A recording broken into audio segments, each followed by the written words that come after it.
बिस्मिल्लाहिर्रहमानिर्रहीम। अस्सलाम वालेकुम नाज़रीन, आप तमाम दोस्तों को इल्म है कि मेरी सर्विस का ज़्यादा अरसा जो है वो रहीम खान डिस्ट्रिक्ट में रहा, बतौर एसएचओ, बतौर एएसआई, सब इंस्पेक्टर, फिर इंस्पेक्टर। रहीम खान के मोस्टली थानों पे मैं एसएचओ रहा और मुझे सारे लोग जानते हैं। और ख़ास तौर पे जो सादिकाबाद तहसील है, वहाँ का जो एक थाना बड़ा मशहूर है, कोट सब्जल, वहाँ मैं 3 दफ़ा एसएचओ रहा, भोंग में 2 दफ़ा एसएचओ रहा, सिटी सादकाबाद एसएचओ रहा। तो सारे दोस्त मुझे जानते हैं, वहाँ के जितने आपके सियासतदान हैं, बड़े बड़े लोग हैं जो उस वक्त कुछ भी नहीं थे, अब वो बड़े बड़े बिग गन्स हैं जी। वो एमएनए एमपीए साहबान सारे और पूरे रहीम यार खां के जो लोग हैं, ये मेरे हाथों में हमारे सामने ही ये उज़रा, मुशीर और एमपीए एमएनए बने, जिन्हें कोई जानता नहीं था, अब उन्हें पूरा पाकिस्तान जानता है। खैर, ये एक अलहदा किस्सा है। तो आज मैं आपसे नाजरीन सादकाबाद तहसील का एक बहुत बड़ा स्कैंडल, स्कैम जिसे आप कह सकते हैं, वो हुआ और उसके बारे में बताऊंगा जी। आपको ये इल्म है कि वहाँ रहीम यार खान में शुगर का, यानी शुगर मिल्स जो हैं वो बहुत ज़्यादा हैं। पूरे पंजाब में शुगर मिल्स देख लें कितनी हैं, और सिर्फ रहीम यार खान में जहाँ तक मुझे अंदाज़ा है, तीन चार चार शुगर मिल्स तो हैं ना जी। जेडीडब्ल्यू है, फिर उसके साथ यूनाइटेड शुगर मिल्स है, फिर एक शायद इधर है, ये रुकनपुर के इलाके में है, एक और भी है खानपुर में, जेठा बूटा हमजा शुगर मिल जिसे कहते हैं। 4 शुगर मिल्स तो मुझे टिप्स पे याद हैं, और बाकी कुछ और भी अभी नई बन गई होंगी। सिंध पंजाब बॉर्डर पे भी एक शुगर मिल बनी है। तो नाजरीन, 1993 94 95 में जब जेडीडब्ल्यू बनना शुरू हुई थी, उस वक्त मैं एसएचओ भोंग था जी। जेडीडब्ल्यू का मतलब है जमालदीन वाली शुगर मिल, और जहांगीर तरीन साहब को हमने गाड़ी पे भी देखा है, और अब जो बहुत बड़े आदमी हैं जहांगीर तरीन साहब, और शुगर के किंग हैं जी। अच्छा, अब बात हो रही है जी हमजा शुगर मिल की। यहाँ एक राशिद महमूद वल्द नेमतुल्लाह है जी, कौम शेख सकना, सादकाबाद। इसकी पिछले साल मुझे वीडियो भी आई थी, 2024 में वीडियो किसी ने भेजी, अब मुझे याद नहीं है कि वो किसने भेजी कि आप उस पर विलाग करें, तो मुझे शायद नहीं कर सका, या मुझे समझ नहीं आई उसकी कि वो कौन कराना चाह रहा है, क्या है।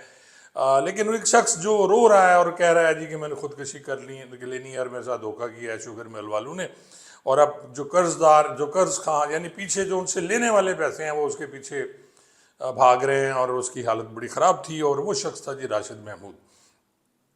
अब राशिद महमूद मेरे पास आया है जी एक रेफरेंस से।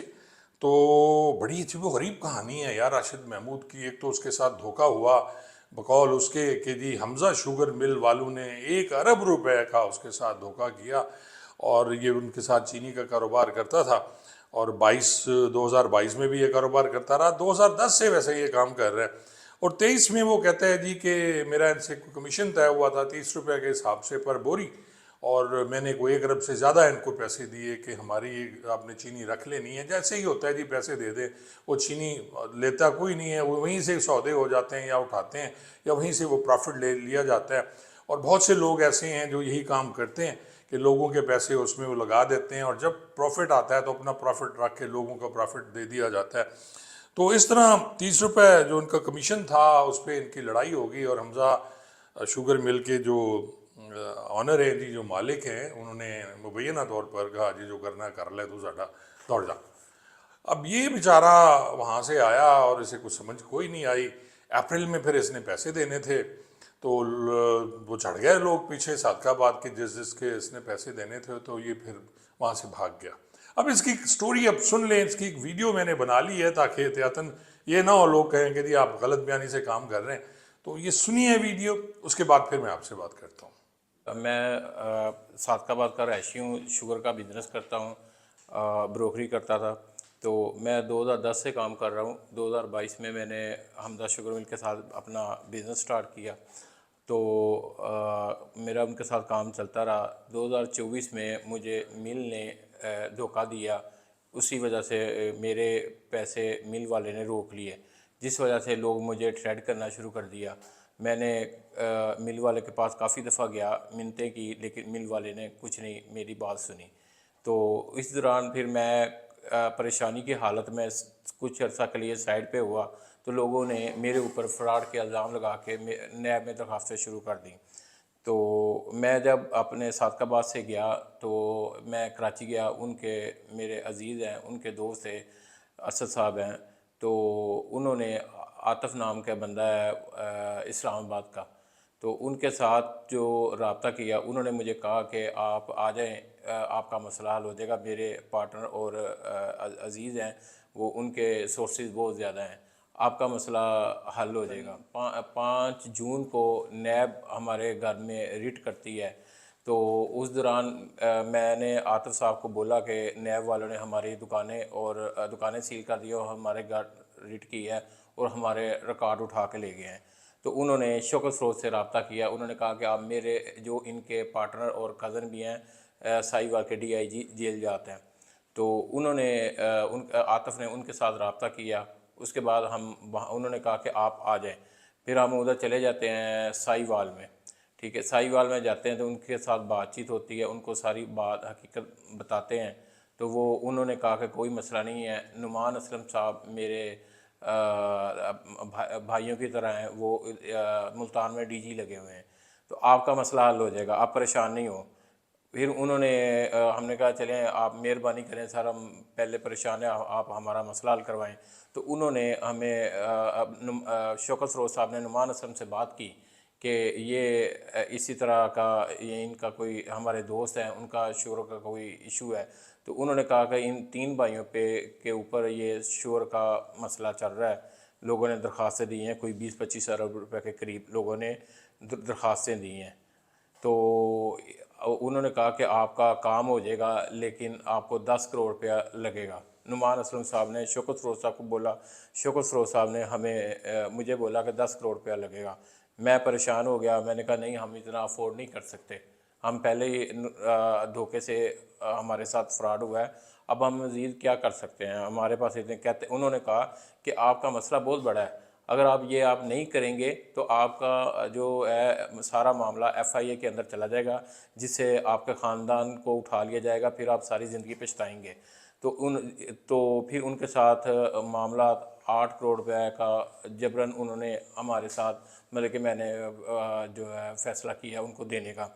इसी दौरान मेरी 2 गाड़ियाँ थीं जो इन्होंने मेरे से ले ली रिश्वत के मद में, और इन्होंने श्योरिटी दी थी कि हम लोग 2 महीने के अंदर अंदर आपके सारे मसले हल करवाएंगे, और मेरे भाई काशिफ और फैसल का ये नैब से नाम निकलवा देंगे, क्लियर करवा देंगे, क्योंकि इनके इशू नहीं है, इशू है राशिद का। मैंने कहा चले ठीक है, मेरे 2 भाई क्लियर करवा दें और ये मसला। और उन्होंने कहा था कि आपकी प्रॉपर्टी जो है नैब ने फ्रीज़ की है, दुकानें फ्रीज़ की हैं, ये आपकी दुकानें भी खुल जाएंगी, सारे मसले आपके हल हो जाएंगे। खैर हमने इनको 3 महीने के अंदर अंदर सारी पेमेंटें कर दी, हर चीज़ दे दी। उसके बाद हमने इनको तकाजा करते रहे कि ये हमारे मसला हल करवाएं, इन्होंने कुछ भी नहीं किया। इस दौरान वो हमें फिर हम धमकियों पे उतर आए, कहते कि अगर आपने मतलब कि मसला हल करवाना है तो 9 करोड़ रुपया और देना पड़ेगा, आपका मसला वो अरबों में है, तो 9 करोड़ रुपया और देना पड़ेगा। हमने कहा कि नहीं, हम आपने आगे क्या हमें रिस्पॉन्स दिया जो हम आगे आपको 9 करोड़ रुपया दें, तो हमारे पास तो पैसे ही नहीं थे। इसी दौरान जो हमने फिर वहाँ से इस्लामाबाद से, जहाँ पे आतिफ साहब ने हमें घर लेके दिया हुआ था, हम वहाँ से वापस सादकाबाद, हमारे अंजुमन ताजरान के सदर हैं खालिद सलीम साहब, मैंने उनके साथ रब्ता किया। उन्होंने कहा कि आप आ जाएँ, आप बेफ़िक्र हो जाएँ, आप आ जाएँ, आपका मसला हल करवाते हैं। तो हमने, उनकी मेहरबानी है, उन्होंने लोगों को बुलाया, उनके साथ बातचीत की, तो हमारे मामलात उनके साथ तय किए। हमने लोगों को प्रॉपर्टी दी, कोई रकम दी। इसी तरह हमने लोगों को काफ़ी सारे 70% में लोगों को पेमेंटें दे चुका हूँ। नवंबर 22 नवंबर को मेरी वालदा का इंतकाल हो जाता है, तो ये मुझे कहते हैं कि आपने वापस नहीं जाना, आपके ऊपर बहुत बड़े केसेस हैं, अगर आप चले जाओगे आप फंस जाओगे, आपने जो है अगर फंस के तो हमारी ज़िम्मेदारी नहीं होगी। हमें हर तरीके से ब्लैकमेल करते रहे। तो फिर हम लोगों ने जब फिर दोबारा हमने सादकाबाद चले गए। सादकाबाद जाने के बाद हमने इनसे कहा कि हमारे, अब मेहरबानी करके हमने लोगों को पैसे देने हैं, अब हमारी चीज़ें वापस करें, आपने जो वादा किया था बहुत टाइम गुजर गया। तो ये हमें धमकियों पे उतर आए कहते कुछ नहीं, आपने मेरे के और पैसे देने थे, आपने वो नहीं दिए, इस वजह से आपके पैसे जब्त हो गए हैं, नैब ने ले लिए हैं, यूँ कर लिया वो कर लिया, इस तरह हमें धमकियाँ देते रहे। खैर मैंने फिर बाद में इनको मैंने शौकत सरोज साहब को काफ़ी दफ़ा फ़ोन किया, तो उन्होंने मुझे मुझे ब्लैक लिस्ट कर दिया, मेरा नंबर ब्लैक कर दिया, मेरे भाई ने किया वो ब्लैक कर दिया।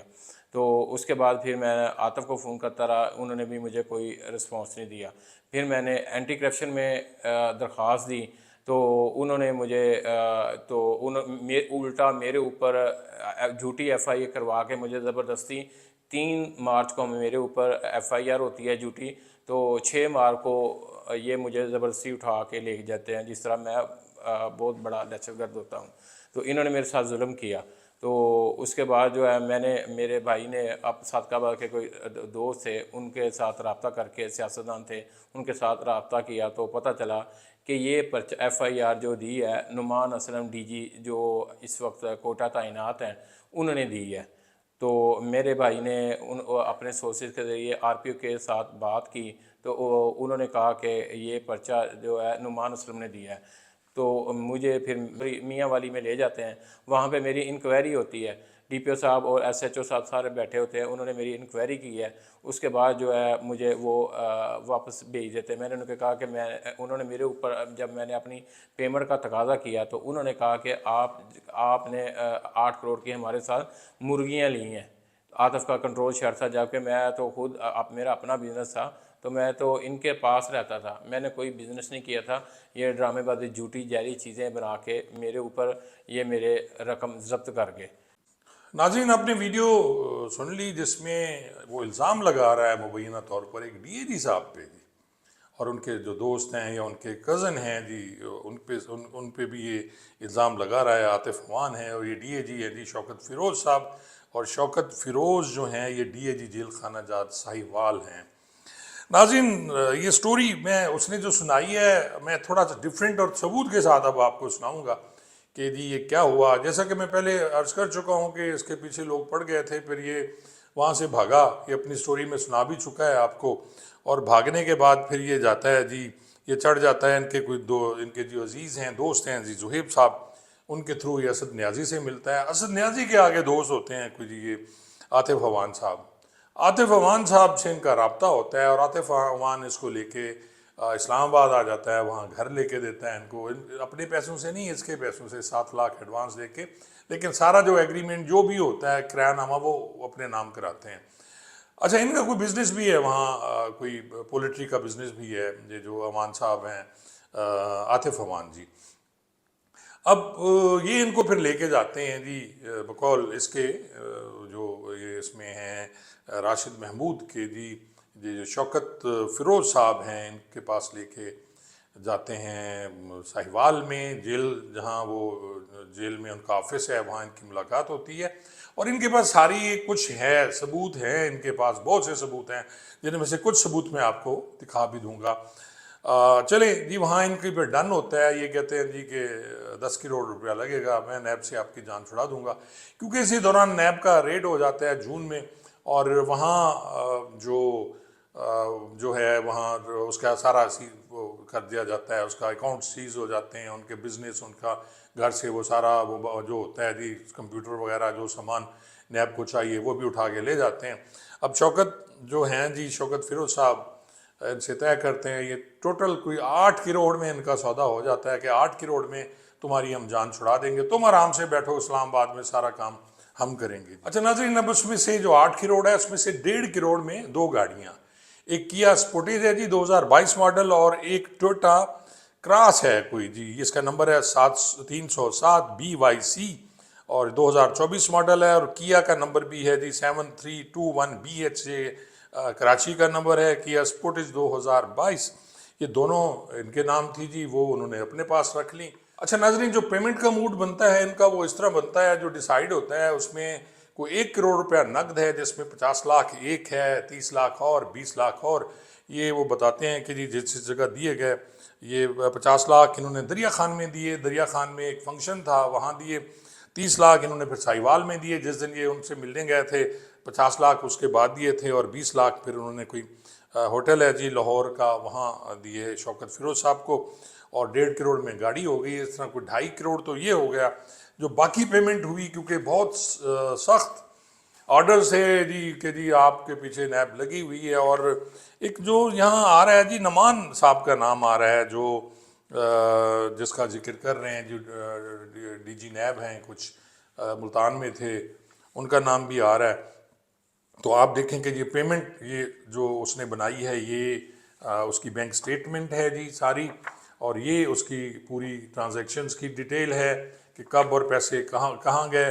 ये 5-6 को तकरीबन कोई गया जी 12,20,000, फिर 5-6 को उसी दिन 7,20,000, फिर 7-6 को पेमेंट जाती है तकरीबन 70 लाख, फिर इसी तरह देखें ये 30 लाख है, फिर 20 लाख है, फिर 48 लाख है, फिर 50 लाख है। ये डेट वाइज सारी ये आप देख रहे हैं इस पे। और ये पेमेंट्स जो की गई तकरीबन 33 पेमेंट्स हैं जी, जिसमें बैंक ट्रांजैक्शंस हैं, बाकायदा ये दानिश फॉर्म के नाम से जो कंपनी है उनको गई है, कोई रोज़ फीड के नाम से है उनको गई है, और ये एक होटल में भी इन्होंने 2,10,000 मंगाए थे। तो इस तरह कि उस्मान जमील हैं उनको पेमेंट गई है। तो ये सारी पेमेंट्स जो डिफरेंट इन्होंने ली, और ये सारी उसकी डिटेल है जी। ये पैसे तकरीबन इन्होंने, वो कह रहे हैं कि जी 6 करोड़ 63 लाख 10,000 रुपये टोटल ये गए, और जो 1.5 करोड़ की गाड़ी और प्लस एक जो है 1 करोड़ रुपये नकद। तो ये डिटेल हो गई जी। अब कहानी यहाँ ख़त्म नहीं होती नाजरीन। कहानी कुछ यूँ है कि इनकी वालदा फौत होती है नवंबर में 2024 में, और ये इनको घर भी नहीं जाने देते, इसीलिए कि ना जाएं। और जब फिर ये जाते हैं तो तंग हो जाते हैं, अभी काम कोई नहीं हो रहा, बैठे हुए हैं, क्या इन्होंने किया है, पैसे भी 8 करोड़ हमारे गए। तो फिर इन्होंने ये चले गए सादकाबाद, जैसा कि वो बता रहे हैं कि खालिद सलीम, मैं भी उन्हें जानता हूँ, वो अंजुमन ताजरान के सदर हैं वहाँ सादकाबाद के, बहुत नफीस इंसान है, हमारा दोस्त है वो। ये उसके पास जाते हैं। फिर वो जो नैब का केस इन पे हुआ था, जिसमें ये सारा कुछ इनका वो सीज किया गया, तो उसमें फिर लोगों को इकट्ठा करके वो कुछ अपनी प्रॉपर्टी देते हैं, कुछ चेक्स देते हैं, कुछ कैश देते हैं, और इस तरह 70% लोगों की अदायगी कर चुके हैं। अब तक 30% बकाया है, और वो भी पेमेंट देने की कोशिश कर रहे हैं। लेकिन अब इनके पैसे जो हैं, वो जो फंसे हुए हैं, वो तो हैं एक हमजा शुगर मिल वालों के पास, और उसमें भी बहुत से शुरफा के नाम आते हैं, सरकारी अफसरान हैं जो उसमें इन्वॉल्व हैं। लेकिन ये जो दरख्वास्त इन्होंने फिर दी जी एंटी करप्शन में, ये जो इस वक्त ये बाखिदमत जनाब डायरेक्टर जनरल साहब एंटी करप्शन एस्टेब्लिशमेंट लाहौर, और दरख्वास्त बामराद कार्रवाई बरखिलाफ मलिक शौकत फिरोज DIG जेल खाना जात साहिवाल, आतिफ अवान है, और ये दानिश पिसरान, मुनीर अहमद तकवाम राजपूत तलागंग का है जी हाल इस्लामाबाद, और उस्मान जमील वल्द नामालूम सकना तलागंग। फिर वही उसने वो सारी कहानी लिखी है कि कैसे पैसे गए, क्या हुआ। नाज़रीन, इसमें एक बड़ी मज़े की ट्विस्ट, 2 ट्विस्ट हैं जी। अब ये 25 जनवरी 2025 से ये एंटी करप्शन में दरख्वास्त ये जो दी गई है, लेकिन ये जो हैं साहब मलिक शौकत फिरोज साहब शुरू में बड़ी मुश्किल से एक दफ़ा आए, ये पेश हुए इंक्वायरी में, लेकिन अब आ नहीं रहे इंक्वायरी में, और ये वादा करके कि जी मैं सेटलमेंट करता हूँ इनके साथ, लेकिन कोई सेटलमेंट नहीं हो रही। और आज भी यानी जो गुज़श्ता दिन है उसमें ये पेश नहीं हुए। पेशी थी 3 तारीख को भी। इन्होंने एक और हरकत भी फरमाई, वो ये है कि एक FIR दर्ज करा दी गई। अब 3 तारीख को पेशी थी, इनको 6 तारीख को बुलाया गया था। एंटी करप्शन की मैं बात कर रहा हूँ, लाहौर इस्टेब्लिशमेंट की। और DG साहब के दफ्तर के बाहर से 6 तारीख को मियाँ वाली की पुलिस आती है और इसे उठा के ले जाती है, और मुकदमा दर्ज होता है जी कि मोहम्मद अकरम वल्द रहीम बख्श हैं कोटरदू के रहने वाले, और ये इन पे पर्चा करा देते हैं थाना पाई खेल जिना मियाँ वाली में 406 का, कि जी इन्होंने हमारे पैसे जो 8 करोड़ का माल ले लिया है, और हमें हमारा वो हमारे लेन देन है इनका इनके साथ दी, और वो 406 का पर्चा हो गया। यानी 406 में SOP है IG साहब की तरफ से कि दोनों पार्टियों को बुला के सुना जाएगा, उसके बाद फिर इसका मुझे बड़ा तजर्बा है। लेकिन जो DPO मियाँ वाली हैं उन्होंने कमाल मेहरबानी की, 3 गाड़ियाँ भेज दी, और 6 तारीख को जब पेशी थी तो DIG साहब तो तशरीफ़ नहीं लाए वहाँ पे, इसको राशिद को उठा के ले गई थी मियाँ वाली की पुलिस। फिर उसका भाई गया और पॉलिटिकली कुछ उसने और इधर उधर से उसने सिफारिश लड़ाई, कोई तगड़ी सिफारिश बेचारे को मिल गई, जो बर वक्त मिल गई। तो फिर वो उन्होंने आरपीओ सरगोदा को कहा कि जनाब ये क्या है, ये तो बंदा एंटी करप्शन में पेश नहीं होता, उल्टा इसने पर्चा करा दिया। तो उस पर फिर इंक्वायरी की जी डीपीओ साहब ने, पर्चा भी डीपीओ ने दिया और उन्होंने फिर बता दिया कि जी ये जो नैब के हैं जी कोई डीजी वहाँ के कोयटा के नुमान साहब, वो इसमें इन्वॉल्व हैं। और फिर बात उन्हें वापस किया क्योंकि पर्चा तो झूठा था, उसे छोड़ दिया गया। लेकिन अभी तक इस मुकदमे की खराज रिपोर्ट नहीं हुई। ये है आपका कानून, ये है आपके मुल्क का इंसाफ कि जी एक डीएजी साहब जो मुबैना तौर पर 8 करोड़ का उन्होंने टीका लगा दिया इसको, और इसलिए कि उनको उनकी जान छुड़ा देगा नैब से। और उसमें अब नाम भी आ रहा है नैब के जो वो साहब हैं। अब इसके खिलाफ जो नैब के चेयरमैन हैं जी, उनको एक खिलाफ दरख्वास्त दी गई, नमान असलम डीजी नैब कोयटा के खिलाफ, मलिक शौकत फिरोज के खिलाफ, आतिफ वान के खिलाफ, दानिश और उस्मान जमील इनके खिलाफ अब जो डीजी नैब कोयटा हैं उनके खिलाफ बलूचिस्तान, उनके खिलाफ भी दरख्वास्त दे दी गई है। और अब देखें उसका क्या होता है। नाज़रीन आप हैरान हो गए होंगे, लेकिन मैं हैरान नहीं हुआ क्योंकि इस वक्त जो दौर चल रहा है उसमें इज़्ज़त या बेइज्जती का कोई नहीं है। इज़्ज़त जानी जानी चीज़ है, पैसा आना चाहिए। एक वो दौर था जब हम लोग भी देखा करते थे कि नहीं यार इज़्ज़त पहले पैसा बाद में, लेकिन अब यही है कि जी इज़्ज़त आनी जानी चीज़ है और पैसा आ जाए तो अच्छा है। अब ये देखें इतना बड़ा रैंक है, 20 स्केल में होंगे ये डेफिनेटली डीएल साहब, लेकिन अब ना ये पेश हो रहे हैं एंटी करप्शन में, ना ये नैब में जा रहे हैं और ना ही ये सेटलमेंट कर रहे हैं, कोई इनको पैसे दे रहे हैं। तो मैंने मुनासिब समझा कि आप दोस्तों को बताया जाए इसके बारे में कि जी इस तरह भी होता है कि एक आदमी जिसके साथ मान लिया उसने गलत किया, मान लिया उसने लोगों के पैसे लिए, ये भी मान लिया कि अब वो उतार रहा है, लेकिन कहाँ आप 8 करोड़ के लेके खा गए। आपके जो वो हैं जी इनके आतिफ साहब, अमान साहब, ये भी अमान हैं, तो दरिया खान में इनकी रिहाइश है। और मज़े की बात सुनाऊं कि जब ये पेश हुए वहाँ एंटी करप्शन में, तो उन्होंने कहा जी मैं तो राशिद को जानता नहीं हूँ, लेकिन ये एक इनके इनके अपने फेसबुक पेज पे एक वीडियो लगी हुई थी जो महफिल मौसीकी है, उसमें आप देख सकते हैं इनको कि जी इनके साथ ही बैठा हुआ है, वो आतिफ बैठा हुआ है, डीजी साहब, ये जो डीजी साहब भी बैठे हुए हैं, या राशिद भी बैठा हुआ है और ये भी वहाँ बैठा हुआ है। तो उम्मीद है कि इसके बाद जो आपकी चीफ मिनिस्टर साहबा हैं, जो समझती हैं कि जिस वक्त पंजाब में कानून की हुक्मरानी है, आईजी साहब जो समझते हैं कि उस वक्त सब अच्छा है, लेकिन झूठे मुकदमात हो रहे हैं और उनके किसके कहने पे हो रहे हैं, ये भी आप देख लें कि अगर डीजी नैब झूठा मुकदमा करा रहा है और उसमें इन्वॉल्व है वहाँ का एसपी डीपीओ मियां वाली, तो देख लें कितनी बड़ी ज्यादती है। और वैसे इनके पास टाइम नहीं है, लेकिन 3 गाड़ियाँ वहाँ से उसी दिन उसको उठाते हैं जिस दिन वो एंटी करप्शन की उसे पता है कि जी पेशी है। अगर ये सच्चे हैं और इन्होंने इनको पैसे दिए थे जी उसकी पॉलिटी के लिए, तो पैसे तो इनके अकाउंट में जा रहे हैं, तो अमानत में खयानत कहाँ से हो गई जी। फिर इन्होंने इनको पॉलिटी का जो सामान दिया वो कहाँ दिया, कैसे दिया, 8 करोड़ की मुर्गियाँ कहाँ से ले गए, कुछ खाते दिखाएं, कुछ भी नहीं है इनके पास, खुद मुदई नहीं बने, और इस तरह ये सब कुछ हो गया। और अल्लाह खैर करे जी। इसके बाद जो अगली इसमें आपको मैं बताऊंगा कि जी हमजा शुगर मिल वालों ने इस राशिद के साथ क्या किया। तो क्या राशिद जालिम है कि लोगों के पैसे खा गया, या राशिद मजलूम है जो फंस गया उस हमजा शुगर वालों ने, जो उसका 1 अरब रुपया और कुछ 10 करोड़ या जो भी है, हमें तो सिफरें भी नहीं आती हैं। शौकत फिरोज साहब का मैंने नंबर लिया था उनसे, मैंने कोशिश की बात करने की, लेकिन उनका नंबर स्विच ऑफ था।